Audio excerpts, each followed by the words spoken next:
প্রযুক্তি ব্যবহার করে পড়াশোনা আরো মজার এবং সহজ করতে।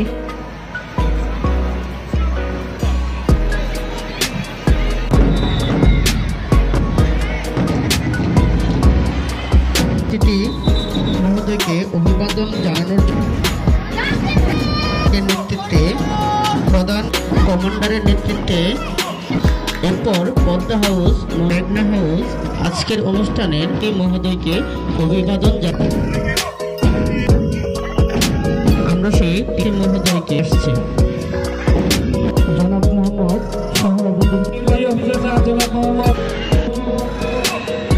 আমার ভাইকে রহমতুল্লাহ বারাকাতুহু সহ সবাইকে এনডিসি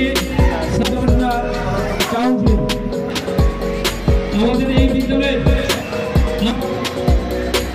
আমাদের জাতীয় এবং সিরাজনগর মনসুর আলী পারুল মডেল উচ্চ বিদ্যালয়ের প্রাক্তন শিক্ষার্থী হিসেবে এখানে উপস্থিত। কারণ স্যারকে তাদের সামনে পেয়ে মোহাম্মদ ওয়াহিদ হোসেন, চেয়ারম্যান সিনিয়র সচিব, বাংলাদেশ জ্বালানি ও বিদ্যুৎ। তোমরা আজকে যে প্রতিযোগিতায় অংশগ্রহণ করছো এটা শিক্ষা জীবনের একটা গুরুত্বপূর্ণ অংশ। আমরা শিক্ষা জীবন বলতে শুধু এইটুকু বুঝি না যে শ্রেণীকক্ষে কিছু পাঠ্যপুস্তক পড়তে হবে, পাঠ্যপুস্তকের বাইরেও জগৎটা অনেক বড়। সেই বড় জগতের একটা অংশ হলো তোমার ক্রীড়া, এই শরীর চর্চা বলো, বিভিন্ন অ্যাথলেটিক্স বলো, সেগুলোতে নিজেকে সম্পৃক্ত করো এবং প্রত্যেকটা শিক্ষার্থী অনেক ভালো লাগা। আমার শিক্ষকদের মধ্যে আমার জানার মধ্যে একমাত্র জীবিত শিক্ষক সিরাজ স্যার এসছেন, আমার কাছে এটা সব থেকে বড় খবর। আমি আজ সকালেও রশিদ সাহেব হাউসে আলাপ করছিলাম ডিসি সাহেব এবং তার সহকর্মীদের সাথে। যে সময়টা আমি স্কুলে পড়েছি আমার স্যারদের অনেকের নাম বলে বলে আমি বলছিলাম কে কি পড়াতেন, এবং একটু অবাক হচ্ছিল ওরা, স্যার এই 52 বছর পরেও আপনি ওনাদের নাম মনে রেখেছেন। আমি বললাম যে ওনাদের নাম যদি ভুলে যায় এটা তো প্রায় বাবা মায়ের নাম ভুলে যাওয়ার মতো ব্যাপার। আজকের যে আমি আমাকে ডেফিনেটলি সব থেকে বেশি অবদান হয়তো আমার বাবা মায়ের, কিন্তু তারপরে আমাদের তৈরি তো বলেছেন শিক্ষকরা। সেই শিক্ষকদের মধ্যে একজন প্রতিনিধি এখানে আছে, Siraj sir, I salute you. আমি আপনাদের সবাইকে বলবো একটা করতালি দিয়ে স্যারকে সম্মান দেখাবো।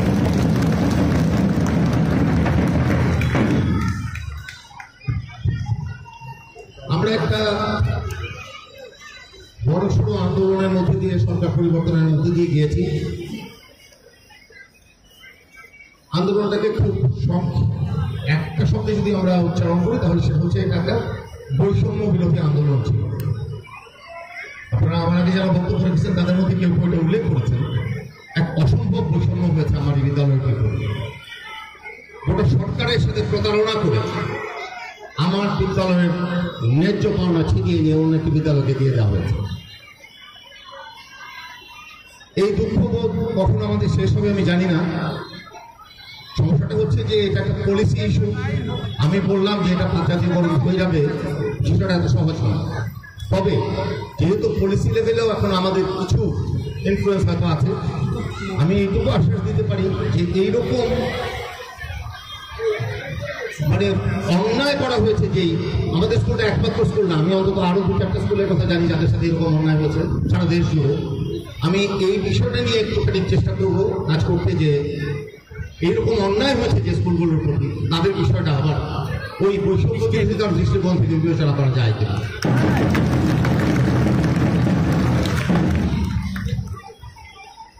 স্মার্ট বোর্ডের একটা কথা বলেছে, এটা খুব বড় বিষয় হয়তো নয়। আমার মনে হয় ইনশাআল্লাহ এটা একটা ব্যবস্থা করা যাবে। এগুলো নানা রকম প্রজেক্ট থাকে ইনশাআল্লাহ। এটা আমি বিদ্যালয়ের প্রধান শিক্ষক এবং কমিটির যে যারা আছেন, বিশেষ করে ইউনো সাহেব, বলবো আমার সাথে যোগাযোগ রাখতে। ইনশাআল্লাহ আশা করি কাজটা করা যাবে।